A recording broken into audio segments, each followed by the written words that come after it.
Hello, good morning students.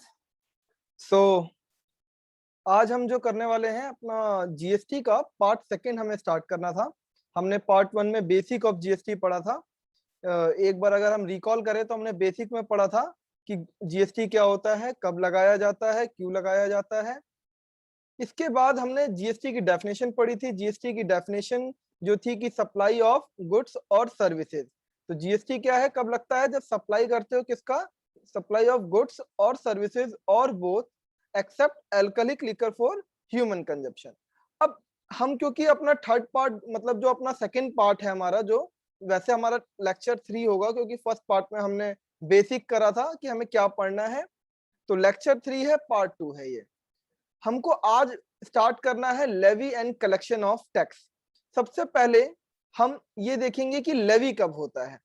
आज जो हमारा पूरा हमारा सिलेबस, जो आज का हमारा पार्ट होगा, आज हम ये जो चार्ट मैंने बनाया हुआ है, आज हम इस चार्ट को ही डिस्कस करेंगे और आई थिंक पूरा आज का डे जो लग जाएगा इस चार्ट को डिस्कस करने में ही लग जाएगा।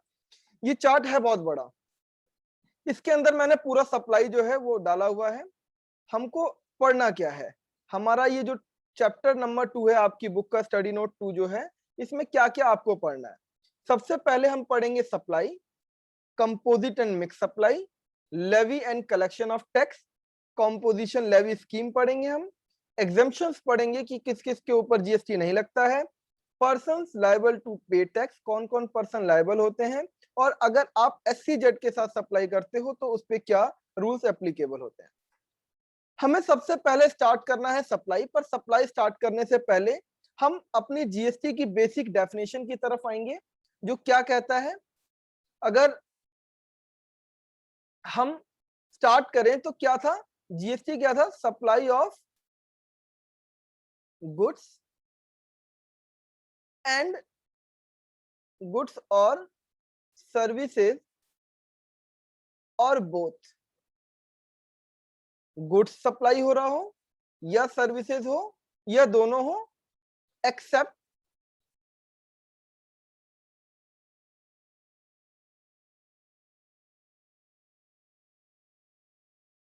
लेकिन except alcoholic liquor for human consumption होना चाहिए। अगर हम किसी भी गुड्स या सर्विसेज या दोनों की सप्लाई करते हैं except alcoholic liquor for human consumption, तो उसके ऊपर जीएसटी आ जाता है। तो सबसे पहले हमको जो आज पढ़ना है वो पढ़ना है कि सप्लाई क्या होती है, यानी कब हम बोलेंगे कि सप्लाई मान लिया जाएगा। तो सप्लाई के लिए हमें सेक्शन 7 पढ़ना है, लेकिन हम दो डेफिनेशन, आपको मैंने जब लेक्चर 1 पढ़ाया था तो मैंने डेफिनेशन वाला जो पार्ट था वो छुड़वा दिया था, और मैंने बोला था कि जैसे जैसे हम स्टार्ट करेंगे और जहां जहां डेफिनेशन का यूज आएगा हम उसके हिसाब से अपनी स्टडी को कंटिन्यू करेंगे डेफिनेशन वाले पार्ट को। तो सबसे पहले हम पढ़ने वाले हैं कि गुड्स का मतलब यहाँ पे क्या है और सर्विसेज का मतलब यहाँ पर क्या है। जब हम गुड्स और सर्विसेज को समझ लेंगे तो हम ये देखेंगे कि उसका सप्लाई करना है हमको, या तो वो गुड्स होगा या वो सर्विसेज होगा। तो सबसे पहले हम डेफिनेशन वाले पार्ट पे आते हैं और हम गुड्स की डेफिनेशन की तरफ बढ़ते हैं। अगर मैं गुड्स की डेफिनेशन देखूं तो आपको इसका सेक्शन याद हो जाएगा, बहुत इजी सा सेक्शन है। सेक्शन 2 सबसेक्शन आपका जो है वो क्लॉज 52 हो जाएगा। ये सेक्शन 2 क्लॉज 52 जो गुड्स की मीनिंग बताएगा। अब गुड्स का मतलब यहाँ पे क्या है, नॉर्मली हम गुड्स का मतलब देखो, गुड्स कैसे हो सकते हैं, गुड्स आपके जो हो सकते हैं वो मूवेबल हो सकते हैं। गुड्स क्या होते हैं, मूवेबल हो सकते हैं। अब वो चाहे आपके फिक्स एसेट हो या आपका स्टॉक हो, मतलब गुड्स किसी भी कैटेगरी में होगा। तो सबसे पहला क्या कह रहा है कि किसी भी तरीके का अगर वो मूवेबल प्रॉपर्टी है तो वो गुड्स की डेफिनेशन में आ जाएगा, लेकिन वो मनी एंड सिक्योरिटीज नहीं होना चाहिए। अब देखो, मनी आपका मूवेबल होता है, ठीक है, लेकिन मनी को इन्होंने क्या कर दिया, एक्सक्लूड कर दिया। तो क्या कह रहे हैं कि गुड्स का मतलब है किसी भी प्रकार का movable property other than money and securities, but includes actionable claim, growing crops. अब देखो क्या होता है कि कभी कभी खेतों के अंदर जो क्रॉप्स आपके उगे हुए होते हैं उसको एज इट इज ही बेच दिया जाता है। तो जो ग्रोइंग क्रॉप्स होते हैं वो आपकी गुड्स की डेफिनेशन में आएगा, लेकिन मनी एंड सिक्योरिटीज गुड्स की डेफिनेशन में नहीं आएगा। तो अगर मैं गुड्स को सिंपल सिंपल बोलूं तो गुड्स का मतलब क्या है? Any movable property. गुड्स क्या होगा? एनी मूवेबल प्रॉपर्टी होगा। अब उसमें दो बातें आएंगी, क्या इंक्लूड्स होगा और क्या एक्सक्लूड होगा। तो सबसे पहले एक्सक्लूड देख लेते हैं। तो एक्सक्लूड में क्या क्या नहीं आएगा? Money and securities. मनी और सिक्योरिटीज को गुड्स की डेफिनेशन से बाहर रखा गया है। फिर कह रहा है कि लेकिन इंक्लूड्स, इंक्लूड्स में क्या क्या आएगा? पहला एक्शनेबल क्लेम,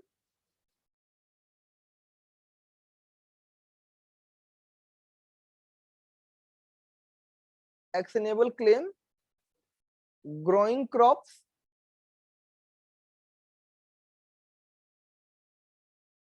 और grass and things attached to a forming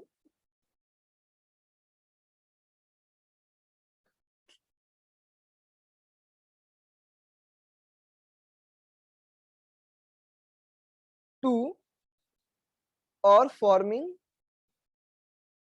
part of the land। अब जरा समझो, हमने गुड्स की डेफिनेशन क्या बोली कि कोई भी मूवेबल प्रॉपर्टी होगी, मूवेबल होनी चाहिए। अगर वो मूवेबल नहीं है तो गुड्स नहीं होगा, और गुड्स नहीं है तो अब अगर सर्विस की डेफिनेशन में वो नहीं आता और वो मूवेबल भी नहीं है, और तो वो गुड्स नहीं होगा, और गुड्स नहीं होगा तो उसके ऊपर अगर उसकी सप्लाई करते हो तो फिर आपका जीएसटी उसके ऊपर नहीं आएगा।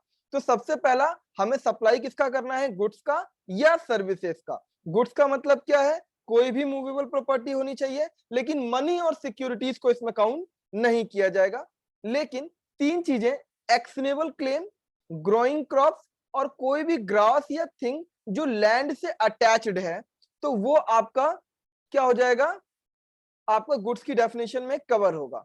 विच are agreed to be serve before supply और under a contract of supply. अगर कोई ग्रास और थिंग्स जो अटैच्ड है पहले से लैंड में, अगर उसका आपने एग्री कर लिया, एग्रीमेंट बना लिया कि हम सप्लाई करेंगे, ये सप्लाई से पहले आपने कोई एग्रीमेंट कर लिया, agreed to be serve before supply और under a contract of supply, तो अगर ये आपका क्या कहते हैं, एक्शनेबल क्लेम, ग्रोइंग क्रॉप्स, और अगर कोई ग्रास और थिंग्स जो आपका लैंड से पार्ट जुड़ा हुआ है, अगर आपने उसको सप्लाई करने की बात कर दी तो वो भी गुड्स की डेफिनेशन में कवर हो जाएगा। तो गुड्स की डेफिनेशन बड़ी सिंपल सी है। सेक्शन आपका जो है वो 252 है। क्या कहता है? कोई भी मूवेबल प्रॉपर्टी होनी चाहिए, दो चीजें नहीं आएंगी, मनी और सिक्योरिटीज को नहीं लिया जाएगा, लेकिन एक्शनेबल क्लेम, ग्रोइंग क्रॉप्स और grass and things attach to forming a part of land आपकी गुड्स की डेफिनेशन में कवर होगा। अब हमको समझना है सर्विस की डेफिनेशन। तो सर्विस की डेफिनेशन जरा समझना। सर्विस की डेफिनेशन क्या कह रहा है? सर्विस की डेफिनेशन कह रहा है कि सर्विस का मतलब है एनीथिंग। अब जब इसने एनीथिंग बोल दिया, यानी कुछ भी जो गुड्स नहीं है, अदर देन गुड्स। अब जरा सिंपल सी डेफिनेशन देखो, अगर कोई चीज गुड्स की डेफिनेशन में कवर है, अगर कोई चीज गुड्स की डेफिनेशन में कवर है तो वो तो फिर क्या कहते हैं, गुड्स हो गया। और गुड्स को छोड़ कर क्या नहीं, अगर कोई भी चीज जो गुड्स नहीं है, कोई भी चीज जो गुड्स नहीं है, तो वो सारी चीजें क्या हो जाएंगी? सर्विस। तो अगर आप एक बार डेफिनेशन देखोगे यहाँ पे, तो गुड्स का मतलब क्या? कोई भी मूवेबल प्रॉपर्टी, और ये सारी चीजें एक्शनेबल क्लेम, ग्रोइंग क्रॉप्स और ग्रास और थिंग्स, तो ये तो सारी चीजें क्या है? गुड्स हैं। तो इनको छोड़ दें तो क्या रह गया आपके पास? मूवेबल का उल्टा कर देंगे तो यानी इमूवेबल प्रॉपर्टी आपकी क्या हो जाएगी? सर्विस हो जाएगी। और मनी एंड सिक्योरिटीज भी गुड्स नहीं है तो वो भी क्या हो जाएगा?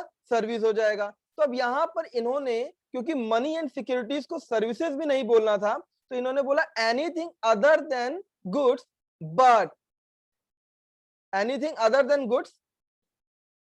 अब यहां पे भी दो बातें आएंगी,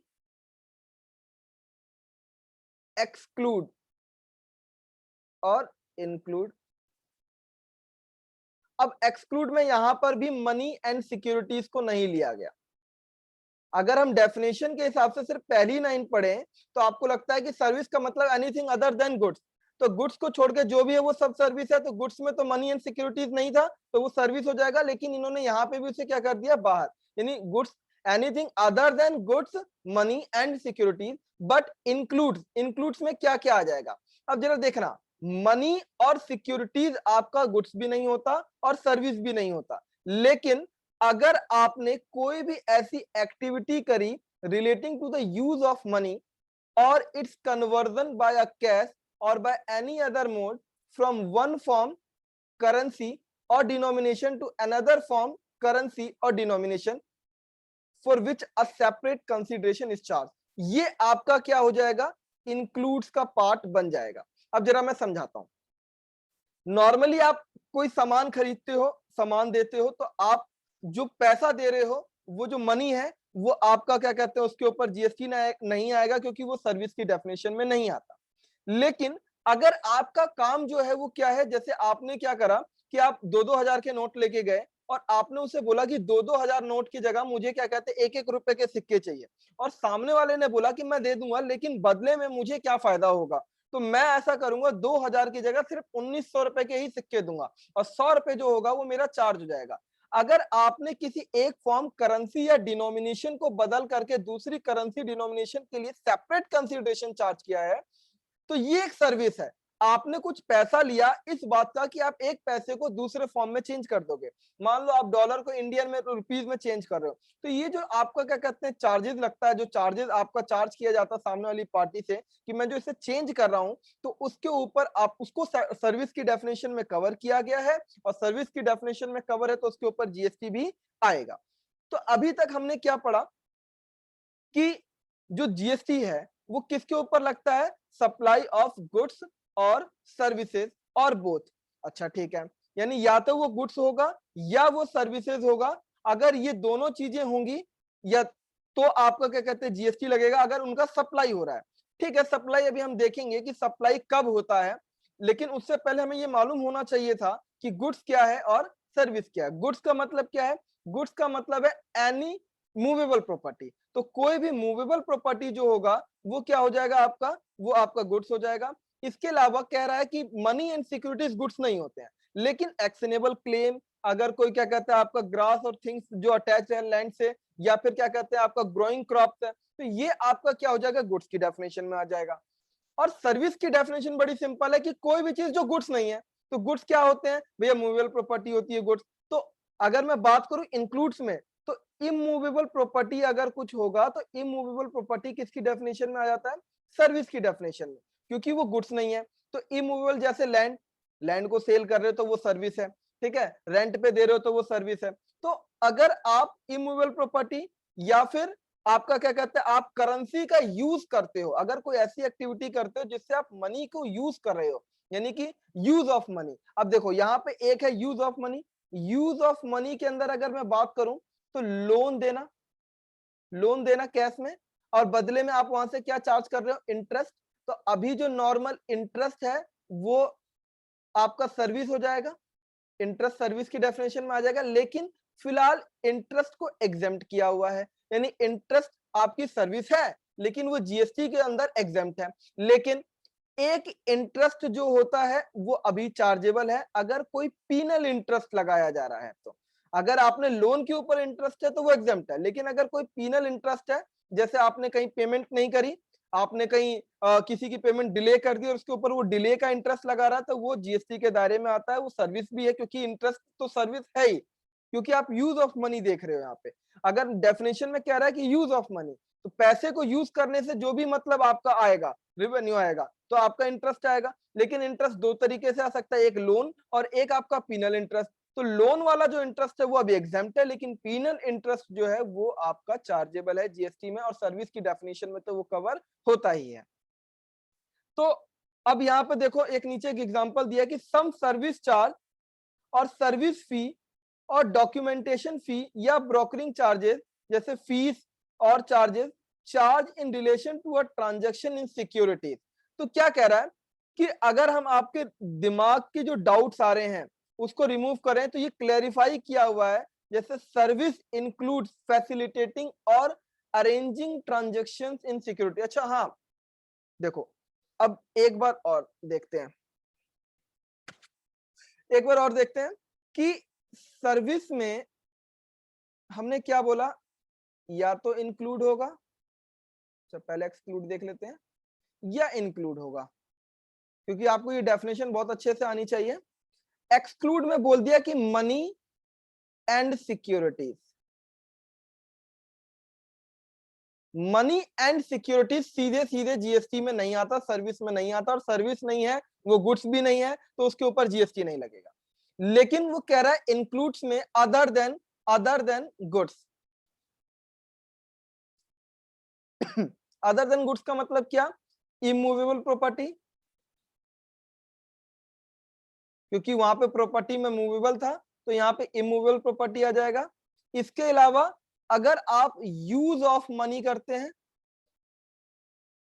तो अगर यूज ऑफ मनी है, फिलहाल इंटरेस्ट सर्विस की डेफिनेशन में है बट वो एग्जेम्प्ट है, और पीनल इंटरेस्ट सर्विस की डेफिनेशन में भी है और वो चार्जेबल भी है। दूसरा, अगर आप कन्वर्जन करते हैं मनी का, कन्वर्जन ऑफ मनी, एक फॉर्म से दूसरे फॉर्म में, एक डिनोमिनेशन से दूसरे डिनोमिनेशन में, तो वो भी आपकी सर्विस की डेफिनेशन में है। और अगर आप सिक्योरिटीज में कोई फैसिलिटेटिंग चार्जेस, फैसिलिटेटिंग सर्विसेज दे रहे हैं, तो वो आपकी जीएसटी के अंदर कवर आ जाएगा, कवर हो जाएगा। और अगर वो किसी भी रूप में फीस ले रहा है, service charge, brokerage, documentation fees और सर्विस फीस, या किसी भी टाइप का चार्जेस अगर इस रूप में ले रहा है, तो वो सर्विस की डेफिनेशन में है और वो कवर है। तो इसने सिंपल सिंपल बोला कि सर्विस इंक्लूड्स फैसिलिटेटिंग और अरेंजिंग ट्रांजैक्शन इन सिक्योरिटीज। वैसे सिक्योरिटी सर्विस की डेफिनेशन में नहीं है, लेकिन अगर आप कोई फैसिलिटेटिंग और अरेंजिंग ट्रांजैक्शन कर रहे हैं सिक्योरिटीज में, तो वो आपकी सर्विस की डेफिनेशन में कवर होगा। अभी हमने क्या पढ़ा, हमने गुड्स और सर्विस की डेफिनेशन पढ़ ली है, ये दो हमने डेफिनेशन कवर कर लिए हैं। अब हम आज का पार्ट जो है वो चालू करने वाले हैं, और सबसे पहले आज जो हम स्टार्ट करेंगे वो करेंगे हम सप्लाई। अब सप्लाई किसका होना चाहिए, गुड्स का और सर्विसेज का, ठीक है। अब या तो वो गुड्स होगा या वो सर्विसेज होगा, लेकिन उसका होना क्या चाहिए, सप्लाई। तो अब हमने गुड्स पढ़ लिया क्या होता है, हमने ये पढ़ लिया कि सर्विसेज क्या होता है, अब ये देखने जा रहे हैं कि सप्लाई कैसे होता है। अब जरा यहाँ पे देखते हैं, सप्लाई की डेफिनेशन बड़ी सिंपल सी है कि दो ही बातें हो सकती हैं, या तो सप्लाई होगी या सप्लाई नहीं होगी। तो सबसे पहला कि सप्लाई सेक्शन 7 जो है आपका सप्लाई है, और सेक्शन 7 जो सप्लाई वो क्या कहता है, सप्लाई इंक्लूड्स और सप्लाई एक्सक्लूड्स, यानी कि ये वाली चीजें होंगी तो सप्लाई होगी, ये वाली चीजें होंगी तो सप्लाई होएगी ही नहीं। अब जरा समझना, पहले देखते हैं कि क्या सप्लाई नहीं होगी, क्योंकि जब हम ये पढ़ लेंगे कि ये वाली तो होएगी ही नहीं, जब हमें ये समझ में आ जाए कि ये नहीं होगी तो वैसे ही ऑटोमेटिकली समझ में आ जाएगा कि क्या होगी, लेकिन उसकी भी कंडीशन देखेंगे। अब जरा इसको आप लोग इसको कॉपी में नोट भी कर लेना। सबसे पहले हम देखते हैं कि क्या सप्लाई नहीं होती है। अब जो सप्लाई नहीं होती है उसमें दो बातें हैं। सबसे पहला कि सिंपल सिंपल सरकार ने क्या करा, जब जीएसटी का एक्ट बनाया तो उसमें एक शेड्यूल 3 बनाया, शेड्यूल 3 जिसको हम नेगेटिव लिस्ट बोलते हैं। नेगेटिव लिस्ट का मतलब उसमें कुछ सप्लाईज लिख दी हैं, चाहे वो गुड्स की है या सर्विसेज की, कि इसको तो कभी भी सप्लाई मत मानना। ये है सप्लाई, हम कर रहे हैं सप्लाई, अगर आप इसको अलग से नहीं लिखोगे तो सप्लाई हो जाएगी। तो उसको अलग से शेड्यूल 3 में लिख दिया गया कि ये वाली जो ट्रांजैक्शंस हैं इसको हम सप्लाई नहीं बोलेंगे। तो हमको याद रखना है कि शेड्यूल 3 जो है वो हमको बताएगा कि क्या सप्लाई नहीं होता है, ठीक है। तो सबसे पहला कि कोई भी ऐसी एक्टिविटीज और ट्रांजैक्शन जो शेड्यूल 3 के अंदर यानी नेगेटिव लिस्ट में है, जिसको सिंपल सिंपल हमने बोल दिया कि वो नेगेटिव लिस्ट है, उसके अंदर जो भी आपकी सर्विसेज या गुड्स लिखे हुए हैं उनको सप्लाई नहीं बोला जाएगा। दूसरा, कोई भी ऐसी एक्टिविटी या ट्रांजैक्शन जो कर कौन रहा है, देखो करने वाले कौन कौन है, या तो सेंट्रल गवर्नमेंट कर रही है, या स्टेट गवर्नमेंट कर रही है, या यूनियन टेरिटरी कर रही है, या कोई भी लोकल अथॉरिटी कर रही है। अब लोकल अथॉरिटी भी आपकी पर्सन की डेफिनेशन में आती है। अब पर्सन की डेफिनेशन भी हम पढ़ेंगे अभी कि कौन, जब हम पढ़ेंगे पर्सन लायबल टू टैक्स, तो हमें ये पढ़ना पड़ेगा कि कौन कौन से पर्सन होते हैं जिसको टैक्स देना होता है। तो अब अगर मान लो जैसे हम, तुम, या फिर हमारी जो नॉर्मल बिजनेस है, कंपनियां हैं, वो जैसे कोई ट्रांजेक्शन करती है, तो गवर्नमेंट भी तो ट्रांजेक्शन करती है, गवर्नमेंट भी अपना ऑर्डर देती है, गवर्नमेंट भी ऑर्डर लेती है, गवर्नमेंट कंपनीज भी हैं। तो central government, state government, union territory या लोकल अथॉरिटी अगर कोई ऐसी एक्टिविटी या ट्रांजेक्शन कर रही है जिसके अंदर, in which they are engaged as a public authority, वो मतलब पब्लिक के लिए काम कर रही है, तो वो उसको क्या करेगी, उसको वो क्या करेगी कि वो जीएसटी काउंसिल से रिकमेंड करवा करके, जीएसटी काउंसिल से रिकमेंड करवा करके, on the recommendation of the council, वो उसको क्या कर देगी, हटवा देगी कि नहीं, इसको भी सप्लाई नहीं बोलना। जैसे मैं एक एग्जांपल दे दूं, मान लो जैसे सरकार क्या करती है कि पब्लिक के लिए बस की सर्विसेज चलाती हैं, तो मान लो अगर सरकार को चाहिए कि नहीं, बस वाली जो सर्विसेज मैं चला रही हूँ, पब्लिक अथॉरिटी के लिए काम कर रही हूँ मैं, और मैं इसको क्या करना चाहती हूँ कि नहीं ये सप्लाई ना हो, तो वो काउंसिल से रिकमेंड करेगी, क्योंकि काउंसिल में भी हर स्टेट के मेंबर होते हैं। तो काउंसिल में जीएसटी काउंसिल की बैठक होगी, यानी मीटिंग होगी, उस मीटिंग में फिक्स किया जाएगा कि अगर ये जो लोकल बसेस, मतलब जो सरकार गवर्नमेंट बसेस चल रही हैं, इसको भी सप्लाई ऑफ सर्विसेज नहीं माना जाए, ना ही सप्लाई ऑफ गुड्स माना जाए।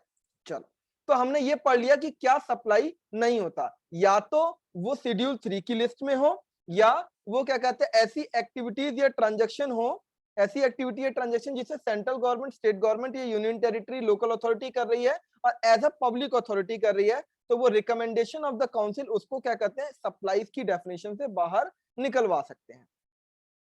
अब हमको समझना है कि सप्लाई होती क्या है। अब हमको क्या समझना है कि सप्लाई होती क्या है। तो सप्लाई की डेफिनेशन सेक्शन 7 के दो part, section 7 subsection 1, section 7 subsection 2। Subsection 1 कहता है कि सप्लाई क्या होती है, सबसेक्शन 2 कहता है कि सप्लाई क्या नहीं होती है। अब क्या नहीं होती है उसमें हमने दो बातें देखी, या तो वो शेड्यूल 3 में आपकी क्या कहते हैं नेगेटिव लिस्ट के अंदर मेंशन होगी, या कोई ऐसी एक्टिविटी या ट्रांजैक्शन जो गवर्नमेंट या अथॉरिटी कर रही है, लोकल अथॉरिटी कर रही है एज अ पब्लिक अथॉरिटी, और काउंसिल से रिकमेंड करा लिया कि इसको सप्लाई की डेफिनेशन से बाहर करना है। सेक्शन 7 सबसेक्शन 1 जो कहता है कि सप्लाई क्या होती है। अच्छा, अब जरा हम समझते हैं सप्लाई क्या होती है। अब जो सप्लाई होती है उसको दो पार्ट में बांट दो। सप्लाई या तो पैसे के साथ होगी, यानी कि कुछ कंसिडरेशन होगा, बदले में कुछ होगा, या फिर वो विदाउट कंसिडरेशन होगा। तो क्या जब भी कंसिडरेशन होगा सिर्फ जब भी सप्लाई होगी, या जब कंसिडरेशन नहीं होगा तब भी सप्लाई हो सकती है? तो सबसे पहले हमको पढ़ना है कि नॉर्मली जब तक कंसिडरेशन नहीं होता, जब तक सप्लाई कैसी? अगर मान लो मैंने किसी को कोई चीज दे दिया, मान लो मेरी मम्मी ने मुझे खाना बना दिया, खाना बना के मुझे खिला दिया, तो क्या वो भी सप्लाई हो जाएगी? मैंने तो उन्हें कोई कंसिडरेशन नहीं दिया, कोई पेमेंट नहीं करी। तो सबसे पहले हम पढ़ेंगे कि सप्लाई में अगर विद कंसिडरेशन, मतलब जब कंसिडरेशन है, तो सेक्शन 7 सबसेक्शन 1 का क्लॉज ए कहता है, अब ये डेफिनेशन हमको देखना है, यही आपकी जो मेन डेफिनेशन है कि all form of supply, all form of supply of goods और सर्विसेज और बोथ। इसलिए हमने गुड्स और सर्विसेज की डेफिनेशन पहले पढ़ ली कि तुम किसी भी गुड्स या सर्विसेज की सप्लाई कर रहे हो, किसी भी गुड्स या सर्विसेज की सप्लाई। अरे भैया, सप्लाई की डेफिनेशन में वो कह रहा है कि सप्लाई कर रहे हो, सप्लाई है क्या? तो देखो इन्होंने कुछ एग्जांपल दिया, कह रहा है वो कुछ भी हो सकता है, चाहे वो सेल हो, लीज हो, बार्टर हो, एक्सचेंज हो, लाइसेंस हो, रेंटल हो, ट्रांसफर हो, डिस्पोजल हो, कुछ भी हो, यानी बेच रहे हो, किसी को लीज पे दे रहे हो, बार्टर कर लिया आपने, एक्सचेंज कर लिया आपने। देखो बार्टर और एक्सचेंज आपको लगता होगा कि एक ही है, बट बार्टर एक सिस्टम था जहां पर डबल कोइंसिडेंस ऑफ फंड्स होता था, जबकि एक्सचेंज क्या होता है कि आप अपना सामान दिए और आपने बदले में दूसरा सामान ले लिया उससे ज्यादा का, और आपने कुछ पेमेंट और अलग से भी कर दी होगी। लाइसेंस दे रहे हो आप, रेंटल, रेंटल यानी कि आपने रेंट पे कोई प्रॉपर्टी लगा दी, या फिर कोई कहते हैं कोई एसेट लगा दिया। ट्रांसफर कर रहे हो, यानी ट्रांसफर भी डेफिनेशन, यानी ट्रांसफर ऑफ प्रॉपर्टी। अब देखो मूवेबल प्रॉपर्टी है, अगर मूवेबल एसेट है तो वो आपकी गुड्स हो गई, इमूवेबल प्रॉपर्टी लैंड बिल्डिंग है, वो आपकी क्या हो जाएगी, सर्विसेज हो जाएगी। तो अगर लैंड का ट्रांसफर कर रहे हो तो transfer of land and building, अगर आपने लैंड एंड बिल्डिंग को ट्रांसफर किया तो वो सर्विसेज का ट्रांसफर माना जाएगा, यानी उसे सप्लाई ऑफ सर्विसेज कहा जाएगा, उस पर जीएसटी आ जाएगा। डिस्पोजल, अगर कोई चीज पड़ी है और आप उसको खराब हो गई, तो आपको पता खराब भी मतलब अगर हो जाती है उसको डिस्पोज ऑफ करना पड़ता है। तो डिस्पोजल करने के भी आपको पता कई कई एजेंसीज कंपनीज ऐसे जिनका काम डिस्पोजल करने का है, तो डिस्पोजल भी एक सर्विसेज है, यानी कि वो भी सप्लाई माना जाएगा। तो और भी एक्सेट्रा और भी हो सकते हैं, इट इज और भी कोई फॉर्म हो सकता है, किसी भी फॉर्म में हो, सेल हो, लीज हो, barter exchange, lease, rental, licence, transfer, disposal, कुछ भी हो। अगर आप सप्लाई ऑफ गुड्स और सर्विसेज का इनमें से किसी भी फॉर्म में मेड और एग्रीड टू बी मेड, या तो कर दिया या आप कह रहे हो कि करेंगे, किसी भी गुड्स या सर्विसेज की आप सप्लाई कर रहे हो, जैसे sale, lease, barter exchange, rental, lease, licence, आपका डिस्पोजल, या तो आपने कर दिया या आप एग्री कर रहे हो कि मैं करूंगा for a consideration by a person. अब यहाँ पे देखो हमें कितनी डेफिनेशन पढ़नी है। एक तो हमको समझना है कि कंसिडरेशन क्या होगा, कंसिडरेशन क्या क्या हो सकता है। अगर आपने कंसिडरेशन के बदले इनमें से कुछ भी किया, बदले में कंसिडरेशन लेके किसी पर्सन ने, अब वो पर्सन कौन होगा इसकी भी डेफिनेशन पढ़नी पड़ेगी। तो all form of supply of goods और services such as sale, lease, barter exchange, rental, licence. तो अगर आपने ये कर दिया या आप करने का वादा कर रहे हो for a consideration by a person in the course और फर्दरेंस ऑफ बिजनेस, यानी कि अब जरा देखो, मैंने क्या करा, मैंने समझो मैंने सेल कर दिया मतलब मैंने अपनी मम्मी को अपना मोबाइल दे दिया, ठीक है, मान लो मैंने एक्सचेंज कर दिया या मैंने ऐसे ही दे दिया, उनको गिफ्ट कर दिया, मैंने दे दिया, मेड कर दिया, और मैंने पूरा कंसिडरेशन पैसे भी ले लिए मम्मी से। मैंने मम्मी को बोला मम्मी मेरा मोबाइल ले लो, आप लाओ मुझे 5,000 रुपए दे दो। मैंने मम्मी से 5,000 रुपए दे दिए, लेकिन ये मेरा बिजनेस नहीं है, मेरा बिजनेस थोड़ी है मैं मम्मी को मतलब किसी को मोबाइल बेचता हूं, मेरा बिजनेस नहीं है। अगर मैंने बिजनेस के लिए नहीं किया तो वो सप्लाई नहीं है, क्योंकि सप्लाई की डेफिनेशन क्या है, ये भी होना चाहिए, ये भी होना चाहिए और ये भी होना चाहिए। All form of supply of goods made और agreed to be made for a consideration by a person in the course और फर्दरेंस ऑफ बिजनेस। अगर आपने बिजनेस के लिए कोई भी सेल, लीज, बार्टर एक्सचेंज किया है, अगर आपने किया या करने की बात कर रहे हो पूरा कंसिडरेशन लेकर के, तो आपका इन द कोर्स और फर्दरेंस ऑफ बिजनेस में वो सप्लाई की डेफिनेशन में कवर होगा। अब जरा समझो, आपने सेल वेल कर दिया बिजनेस में किया, लेकिन कंसिडरेशन नहीं है। अगर कंसिडरेशन नहीं है तब भी सप्लाई नहीं है, कंसिडरेशन बहुत जरूरी है। अगर कंसिडरेशन नहीं है, आपने मान लो कोई प्रॉपर्टी बेच दी, आपने प्रॉपर्टी बेच दी और सामने वाले बंदे को दे दिया, आपने बोला ये प्रॉपर्टी ले ले ऐसी, और आपने बिजनेस में ही दी है, लेकिन कोई कंसिडरेशन नहीं है वहां पे। अगर कंसिडरेशन नहीं है और अगर आप ऐसी प्रॉपर्टी को दे देते हो, यानी सप्लाई कर देते हो, तब भी उसको सप्लाई की डेफिनेशन में नहीं माना जाएगा, क्योंकि सप्लाई का मतलब है गुड्स और सर्विसेज की सप्लाई कर दी हो या करने की बात कर रहे हो, बदले में कंसिडरेशन होना चाहिए और इन द कोर्स और फर्दरेंस ऑफ बिजनेस होना चाहिए। चलो, तो पहली डेफिनेशन तो अभी हम इसमें बहुत कुछ पढ़ेंगे, तो अभी मैंने एक बेसिक स्टार्ट किया सप्लाई का। सप्लाई सबसे बड़ा चैप्टर है, सप्लाई को हमें इसलिए भी बहुत अच्छे से पढ़ना है क्योंकि पेपर में इससे सबसे ज्यादा मार्क्स के क्वेश्चन आते हैं। इसमें 3 आपको अलग अलग शेड्यूल्स पढ़ने हैं, तो आपको बहुत अच्छे से पढ़ना है सप्लाई को। मैंने एक चार्ट में समरी अप किया है आपका, जिससे आपको ये पता चल जाएगा कि हमें कुल पढ़ना क्या है। तो सबसे पहले हमने सेक्शन 7 यानी जो विद कंसिडरेशन में हमने सबसे पहले पढ़ा कि supply section 7 subsection 1 clause A कि क्या होता है जब आप कोई सप्लाई करते हो या करने की बात कर रहे हो, बदले में कंसिडरेशन होना चाहिए और इन द कोर्स और फर्दरेंस ऑफ बिजनेस होना चाहिए। दूसरा, इसका पार्ट बी क्या कहता है कि आप, ये बहुत इंपॉर्टेंट है, बहुत ज्यादा इंपॉर्टेंट है, वेरी वेरी इंपॉर्टेंट।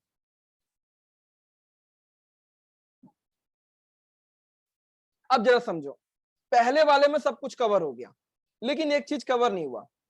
अब अगर आप इंपोर्ट करते हो, तो इंपोर्ट आप दो रूप में कर सकते हो, या तो आप गुड्स इंपोर्ट करोगे या वो सर्विस इंपोर्ट करोगे। अब आपको पता है गुड्स इंपोर्ट होगा तो कस्टम के दायरे में आ जाएगा वो, क्योंकि कस्टम पार करना पड़ेगा, तो उसके ऊपर आपका कस्टम ड्यूटी लग जाएगी। तो गुड्स का इंपोर्ट ऑफ गुड्स के ऊपर आपका जो जीएसटी है वो नहीं लगेगा, यानी जीएसटी नहीं लगेगा उसके ऊपर।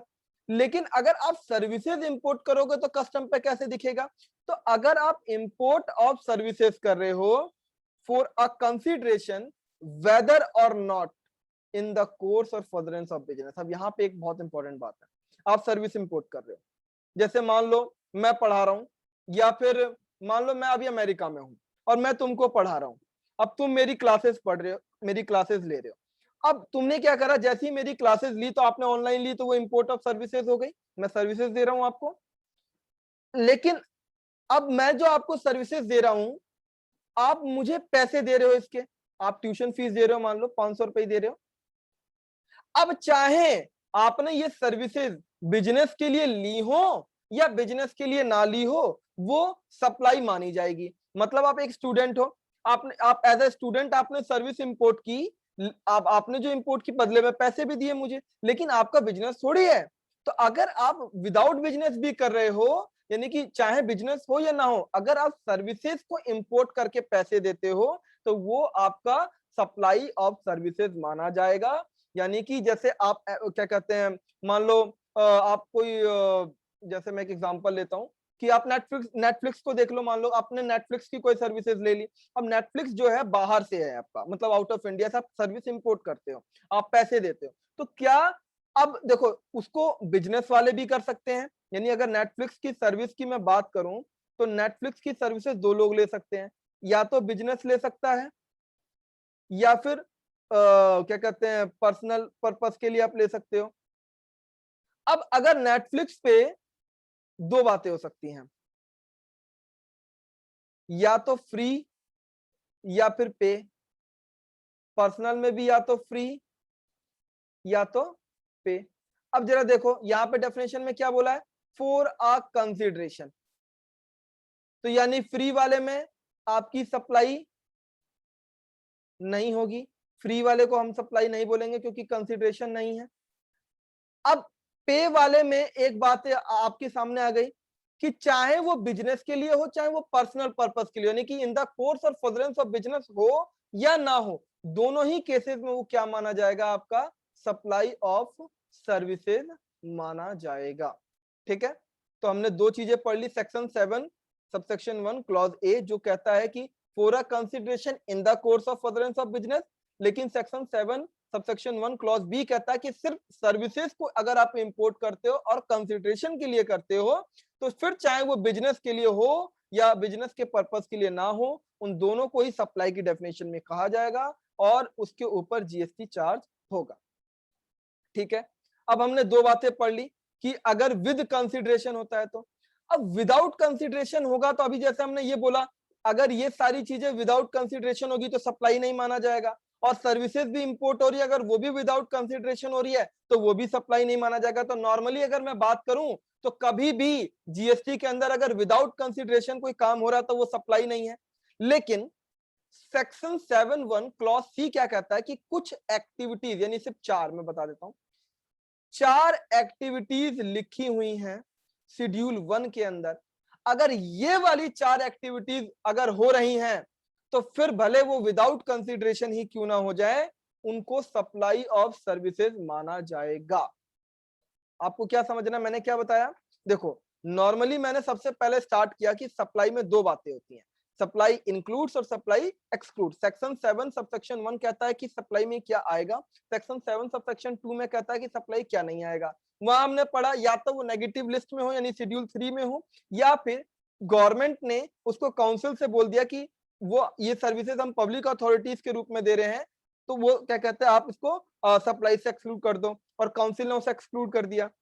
अब इंक्लूड में दो बातें हो सकती हैं, नॉर्मली सप्लाई विदाउट कंसिडरेशन नहीं हो सकता, इसलिए हमेशा हम बोलेंगे कि सप्लाई विद कंसिडरेशन होना चाहिए। तो विद कंसिडरेशन में आप अगर कोई भी सप्लाई ऑफ गुड्स और सर्विसेज कर रहे हो विद इन इंडिया, तो अगर आप विद इन इंडिया कर रहे हो, नहीं इंपोर्ट नहीं कर रहे, आप नॉर्मली सप्लाई कर रहे हो इंडिया के अंदर, तो वो कंसिडरेशन में होना चाहिए और इन द कोर्स और फर्दरेंस ऑफ बिजनेस होना चाहिए। लेकिन अगर आप सर्विसेज इंपोर्ट कर रहे हो तो वो कंसिडरेशन में अगर आपने कोई सर्विस इंपोर्ट कर दी, फिर वो चाहे आपके बिजनेस के लिए हो या बिजनेस के लिए ना हो, उसको सप्लाई कहा जाएगा। अब इंपोर्ट ऑफ गुड्स की बात होती है तो इंपोर्ट ऑफ गुड्स के ऊपर आपका जीएसटी नहीं लगेगा, उसके ऊपर आपका कस्टम ड्यूटी लगेगा, और कस्टम ड्यूटी के अंदर आपका जीएसटी लग जाएगा। वो हम देखेंगे जब हम दोनों को मर्ज करके पढ़ेंगे तो हम देखेंगे कि कस्टम में भी जीएसटी लगाया जाता है। तो वो क्या है कि वो इंडिया में देखो जैसे नॉर्मली सप्लाई होती है तो हम उससे जीएसटी लेते हैं, यानी कि अगर एक इंडिया में एक स्टेट से दूसरी जगह जाता है, सप्लाई हो रहा है, तो हम जीएसटी लेते हैं ना। तो वैसे अगर बाहर से कोई माल आ रहा है तो उसपे भी अगर वो इंडिया से आता है तो हम जीएसटी लगाते हैं। तो हम इसको ढकने के लिए इसको हम कहते हैं काउंटर वेलिंग ड्यूटी। तो वहां पर हम सीवीडी के रूप में जीएसटी लगाते हैं, लेकिन वो अभी हमारे लिए इंपॉर्टेंट नहीं है। जो अभी इंपॉर्टेंट है वो ये है कि जीएसटी को, गुड्स को अगर हम इंपोर्ट करते हैं तो उसके ऊपर जीएसटी नहीं लगता, और सर्विसेज को इंपोर्ट करते हैं अगर कंसिडरेशन के लिए, तो वो चाहे बिजनेस के लिए हो या बिजनेस के लिए ना हो, वो आपका जीएसटी यानी सप्लाई ऑफ सर्विसेज के अंदर आ जाएगा। दूसरी चीज, अगर आपने फ्री में कोई सर्विस इंपोर्ट कर ली, जैसे फ्री में बहुत सारी वीडियोस आप देखते हो, मान लो मैं अगर आउट ऑफ इंडिया से आपको फ्री में वीडियो दिखा रहा हूँ, तो वो आपने सर्विस तो इंपोर्ट की, जब फिर आप चाहे क्या कहते हैं बिजनेस के लिए करो या किसी के लिए भी करो, क्योंकि फ्री है तो वहां पर आपका जीएसटी नहीं आएगा। लेकिन मैंने क्या बताया कि सेक्शन 7(1) यानी सेक्शन 7 सबसेक्शन 1 क्लॉज सी क्या कहता है कि कुछ ऐसी एक्टिविटीज यानी 4 ऐसी एक्टिविटीज हैं जो शेड्यूल 1 में डिस्क्राइब्ड है, फिर वो चाहे आपका क्या कहते हैं विदाउट कंसिडरेशन भी होगा, तब भी उसको हम क्या बोलेंगे, क्या कहते हैं उसको सप्लाई बोलेंगे। ठीक है, अब इसके बाद हमें क्या पढ़ना है, इसके बाद हमें देखना है कि सबसे पहले एक सेक्शन 7 सबसेक्शन 1 क्लॉज डी भी होता था, और क्लॉज डी का क्या काम था कि उसने बोला था कि हम एक्टिविटीज को क्या कर देंगे, या तो हम बताएंगे वो सप्लाई ऑफ गुड्स है या वो सप्लाई ऑफ सर्विसेज है। लेकिन देखा जाए तो बात समझने वाली ये है कि सेक्शन 7 का जो काम है, सेक्शन 7 जो पूरा सेक्शन 7 है, उसका काम है कि सप्लाई की डेफिनेशन क्या है। तो यार अगर कोई चीज सप्लाई की डेफिनेशन बता रही है तो उसमें ये कहां से आ गया कि सप्लाई ऑफ गुड्स है या सप्लाई ऑफ सर्विसेज है। उसको तो सिर्फ ये बताना कि क्या सप्लाई होता है, गुड्स क्या है उसमें से, और सप्लाई ऑफ सर्विस क्या बोलेंगे, यानी किसको हम सप्लाई ऑफ गुड्स बोलेंगे और किसको सप्लाई ऑफ सर्विस बोलेंगे, ये सप्लाई की डेफिनेशन में नहीं होना चाहिए था। लेकिन पहले इसको सेक्शन 7 सबसेक्शन 1 क्लॉज डी में डाल दिया था, तो अब उसको वहां से रिमूव कर दिया और इसका एक सेपरेट सेक्शन बना दिया, सेक्शन 7 1A। सेक्शन 7 1A के अंदर क्या कर दिया, इसके अंदर ये बात डाल दी कि किसको गुड्स की सप्लाई बोलेंगे और किसको सर्विसेज की सप्लाई बोलेंगे, और ये चीज मेंशन है आपके शेड्यूल 2 के अंदर। तो टोटल आपको 3 शेड्यूल पढ़ने हैं। शेड्यूल 1 जहां पे वो 4 स्पेशल सर्विसेज यानी 4 स्पेशल आपकी एक्टिविटीज हैं जिसको हम क्या बोलेंगे, सप्लाई बोलेंगे, चाहे वो विदाउट कंसिडरेशन हो। शेड्यूल 2 जहां हम पढ़ेंगे कि किसको गुड्स की सप्लाई बोलते हैं और किसको सर्विसेज की सप्लाई बोलते हैं। और शेड्यूल 3 जहां पर अगर कोई चीज आ जाए तो उसके बाद वो सप्लाई ही नहीं होती, उसको नेगेटिव लिस्ट बोलते हैं।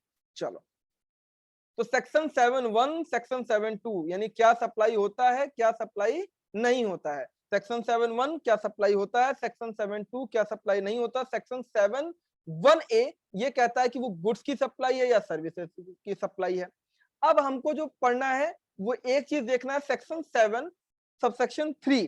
सेक्शन 7 सबसेक्शन 3 का क्या काम है कि गवर्नमेंट कभी भी जीएसटी काउंसिल की रिकमेंडेशन से किसी भी ऐसे गुड्स को जो आपको लगता है कि वो सप्लाई ऑफ गुड्स है, तो उसको वो क्या कहते हैं सप्लाई ऑफ सर्विसेज मान लेगी। अगर उसका मतलब उसको वो ट्रीट करना चाहती है कि नहीं यार, ये वैसे तो तुम अभी तक इसको सप्लाई ऑफ गुड्स बोल रहे थे, लेकिन अब से तुम इसको सप्लाई ऑफ सर्विसेज बोलोगे, या अब तक तो तुम इसको सप्लाई ऑफ सर्विसेज बोल रहे थे, अब इसको क्या बोलोगे, सप्लाई ऑफ गुड्स बोलोगे। तो क्या कह रहा है कि सेक्शन 7 सबसेक्शन 3 कह रहा है कि the government may on the recommendation of the council specify by notification, notification डाल के ट्रीट कर देगी, treat as a supply of goods and not as a supply of services. इसको गुड्स बोलो, सर्विसेज नहीं बोलना, और या इसको सर्विस बोलो, इसको गुड्स नहीं बोलना। यानी कि अगर कोई पहले एक्टिविटीज थी जिसको आप क्या बोलते थे, सप्लाई ऑफ गुड्स बोलते थे, तो वो कह रहा है आपसे उसको सप्लाई ऑफ सर्विसेज बोलना है, या अगर आप इसको सर्विसेज बोलते थे तो आपसे गुड्स बोलना है। तो सेक्शन 7(3) को इंपॉर्टेंट नहीं है, आपको मेन,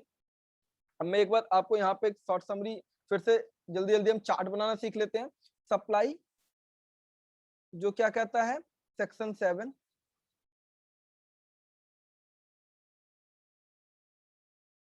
सेक्शन 7 जो है वो सप्लाई है। अब इसमें हमने क्या बोला, टोटल 3 बातें आ गई। पहला 7(1) जो कहता है इंक्लूड्स,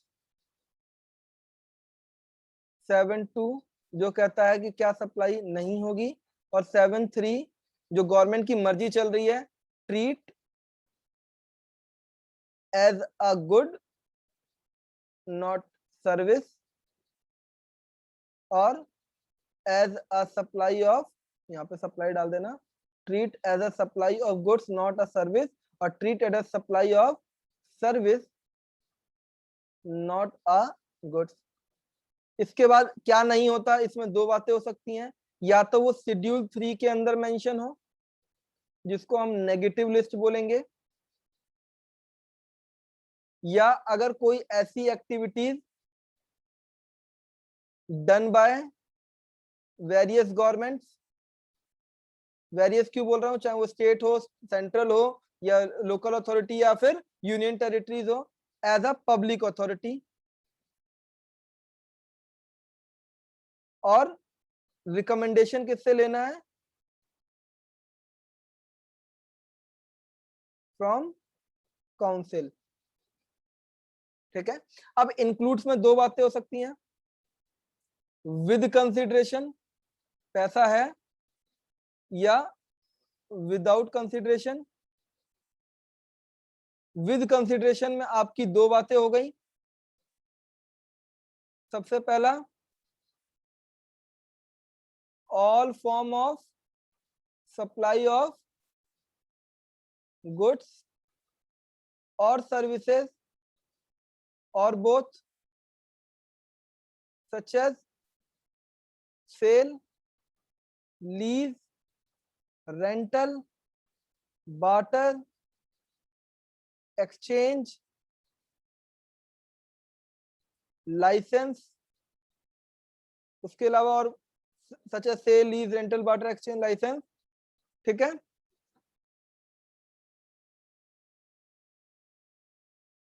ट्रांसफर एक्सेट्रा, मेड और एग्रीड टू बी मेड,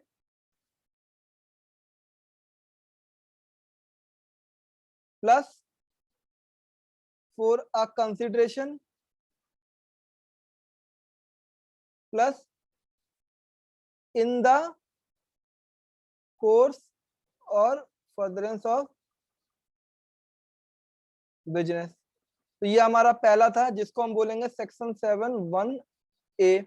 उसके बाद आ जाएगा सेक्शन 7(1)(b), जो क्या कहता है, इंपोर्ट ऑफ सर्विस। लेकिन ध्यान रहे, फॉर अ कंसिडरेशन होना चाहिए, फॉर अ कंसिडरेशन, और वेदर और नॉट, यहां पे आ जाएगा वेदर और नॉट, यानी चाहे हो या ना हो, इन द कोर्स और फर्दरेंस ऑफ बिजनेस। अब चौथा, विदाउट कंसिडरेशन में हमने क्या पढ़ा कि कुछ शेड्यूल 1 के अंदर आपकी एक्टिविटीज हैं, अगर ये वाली एक्टिविटीज अगर आपकी हो जाएंगी तो वो विदाउट कंसिडरेशन भी होगा, तब भी आपका सप्लाई ऑफ सर्विसेज या गुड्स माने यानी सप्लाई की डेफिनेशन में कवर होगा। ये हो जाएगा आपका सेक्शन 7(1)(c)।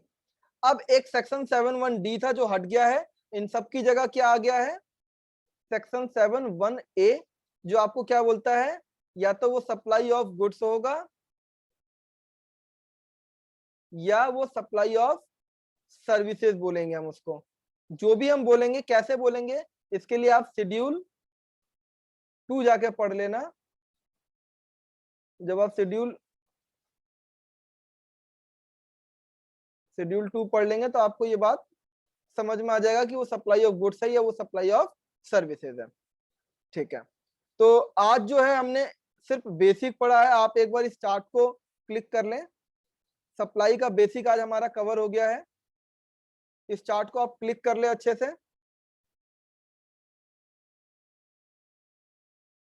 हमको अभी बहुत कुछ पढ़ना है, अभी सप्लाई खत्म नहीं हुआ, इसके अंदर बहुत कुछ है। उसके बाद हम कंपोजिट एंड मिक्स सप्लाई पढ़ेंगे, उसके बाद levy and collection, composition levy, exemption, person liable to tax और सप्लाई टू SCZ। ये हमारा आपका जो स्टडी नोट 2 आपका बहुत बड़ा है और सबसे इंपॉर्टेंट है, वेरी वेरी इंपॉर्टेंट। ये हमको करना है, तो इसको एक बार अच्छे से आप ले लो। मैं इसको बड़ा कर लेता हूँ, आप इसका स्क्रीनशॉट ले सकते हो।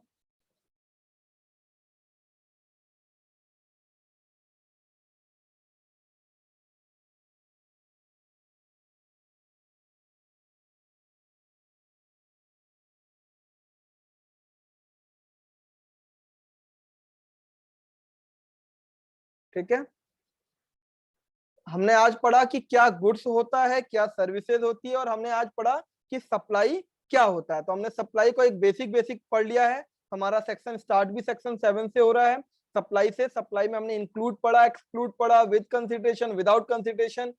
विद कंसिडरेशन में हमने क्या पढ़ा कि क्या कहते हैं, नॉर्मली सप्लाई मतलब कोई भी फॉर्म हो, अगर कंसिडरेशन के लिए हो रहा है और बिजनेस के लिए होना चाहिए। लेकिन अगर सर्विसेज इंपोर्ट हो रही है कंसिडरेशन में, तो चाहे वो बिजनेस के लिए हो या बिजनेस के लिए ना हो। फिर हम पढ़ेंगे शेड्यूल 1, जहां हम पढ़ेंगे कि कुछ ऐसी 4 एक्टिविटीज हैं, चाहे वो विदाउट कंसिडरेशन हो, उसको फिर भी सप्लाई बोलेंगे। फिर हमने पढ़ा कि सप्लाई में क्या सप्लाई नहीं होती है। शेड्यूल 3 में कुछ एक्टिविटीज दी होंगी, वो भी हम पढ़ेंगे। इसके अलावा हमने देखा कि कुछ ऐसी क्या कहते हैं चीजें होती हैं जिसको गवर्नमेंट चाहे वो गुड्स ट्रीट कर सकती है सर्विस ना करके, या उसको सप्लाई ऑफ सर्विसेज बोल सकती है आज से, उसको गुड्स मना कर देगी। तो ये सेक्शन 7 सब सेक्शन 3 है। सो आप लोगों का बहुत बहुत धन्यवाद, आप मेरे साथ कनेक्ट रहे हैं। और आप प्लीज अगला लेक्चर जरूर देखना, क्योंकि अगले लेक्चर में हम इसको क्या करेंगे, पूरा ब्रीफ करने वाले हैं अच्छे से। एक एक सेक्शन को बहुत अच्छे से पढ़ेंगे, और हम बुक्स के साथ उसके एग्जाम्पल और आपके बुक के स्टडी नोट के साथ उसको कंप्लीट करेंगे। तो आज जो मैंने ये पढ़ाया है, ये आपका सेक्शन क्या कहते हैं 7 का एक बेसिक था कि हम सेक्शन 7 में क्या क्या पढ़ने वाले हैं। हम बहुत आराम आराम से करेंगे, और आपका सिलेबस जरूर क्या कहते हैं दिसंबर अटेम्प्ट से पहले मैं कंप्लीट कर दूंगा। एक बार स्टार्ट आपका थोड़ा धीरे धीरे कर रहा हूँ, जैसे आपका सिलेबस बढ़ेगा तो आपको बहुत जल्दी जल्दी चीजें समझ में आने लग जाएंगी, क्योंकि अभी आपका स्टार्ट है तो आपके दिमाग में चीजें जानी चाहिए। Okay, thank you.